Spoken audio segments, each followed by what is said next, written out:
जब मन अशांत हो, जब विचार गंदे हो, जब चेतना में काम, क्रोध और वासना की लहरें उठे, तो क्या किया जाए?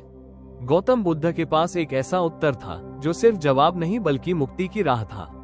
आज की इस विशेष कहानी में हम जानेंगे अश्लील विचारों का जन्म क्यों होता है, उन्हें रोकने के उपाय क्या है और किस तरह बुद्ध ने एक युवक को मन की गंदगी से शुद्ध चेतना तक पहुंचाया। कहानी शुरू होती है। बहुत समय पहले की बात है। राजगृह में एक युवक था, नाम था अमृत। अमृत दिखने में सुंदर, बलवान और पढ़ा लिखा था, लेकिन उसके मन में हर समय वासना, कामुक कल्पनाएं और गंदे विचार चलते रहते थे। वो एक दिन स्वयं से बहुत परेशान होकर चिल्ला पड़ा, हे ईश्वर, क्या मैं पापी हूँ? क्या मैं कभी शुद्ध नहीं बन पाऊंगा? उसके मित्रों ने कहा, तू सन्यासी क्यों नहीं बन जाता? बुद्ध की शरण में चला जा। बुद्ध से पहली भेंट। अमृत बुद्ध के पास पहुंचा। शांत वटवृक्ष के नीचे बैठे बुद्ध को देख उसका मन थोड़ी देर को स्थिर हो गया। अमृत ने कहा, भगवान, मेरे मन में दिन रात अश्लील विचार आते हैं। मैं कितना भी कोशिश करूं, उन्हें रोक नहीं पाता। क्या मैं अधर्मी हूं? बुद्ध मुस्कुराए और बोले, तुम विचारों से नहीं, अपने प्रतिक्रियाओं से पापी या पुण्यात्मा बनते हो। विचार तो बादलों की तरह है, आते हैं, चले जाते हैं, लेकिन यदि तुम उन्हें पकड़ते हो, संजोते हो, तो वे तुम्हारा भाग्य बन जाते हैं। बुद्ध की पहली शिक्षा, निरीक्षण, ऑब्जर्वेशन। बुद्ध ने अमृत को एक साधना दी।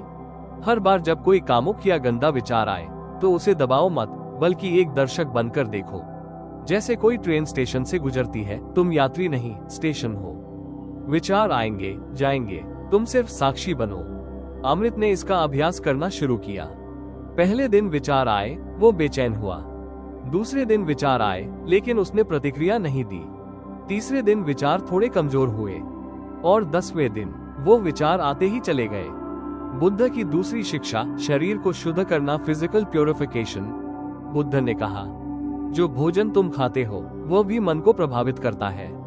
सात्विक भोजन से मन शुद्ध होता है। उन्होंने अमृत को 30 दिन तक केवल फल, सब्जियां और गुनगुना पानी पीने को कहा। सुबह सूर्योदय से पहले ध्यान, रात्रि में मौन। नतीजा, 1 महीना बीता और अमृत को ऐसा लगा कि जैसे उसके भीतर से कोई भारी पत्थर हट गया हो। तीसरी शिक्षा, काम ऊर्जा को ध्यान में बदलना, transmutation of sexual energy. Buddha ने अमृत से पूछा, जो शक्ति गंदे विचारों में जा रही है, क्या वो नष्ट हो रही है? अमृत ने कहा, हाँ। बुद्ध बोले, नहीं, वो शक्ति कभी नष्ट नहीं होती। उसे यदि तुम ध्यान, सेवा और सृजन में लगा दो तो वही काम ऊर्जा तुम्हारी बुद्धि, स्मृति और शांति में बदल जाएगी। उन्होंने आनापान साधना दी। सांस को देखो, जैसे वो आ रही है, जा रही है। जितना ध्यान सांस पर केंद्रित करोगे, उतना मन विचारहीन और निर्मल होता जाएगा। कथा का मोड़, अमृत अब सन्यासी बन चुका था। एक दिन ध्यान के दौरान उसके सामने एक सुंदर स्त्री आई, जिसने उसे कामुक रूप से आकर्षित करने की कोशिश की। अमृत की आंखें बंद थीं। वो बस इतना बोला, तुम शरीर हो, मैं आत्मा, जो नश्वर है वो मेरा नहीं। स्त्री रोने लगी, मुझे माफ कर दो, मैं तुम्हें गिराना चाहती थी।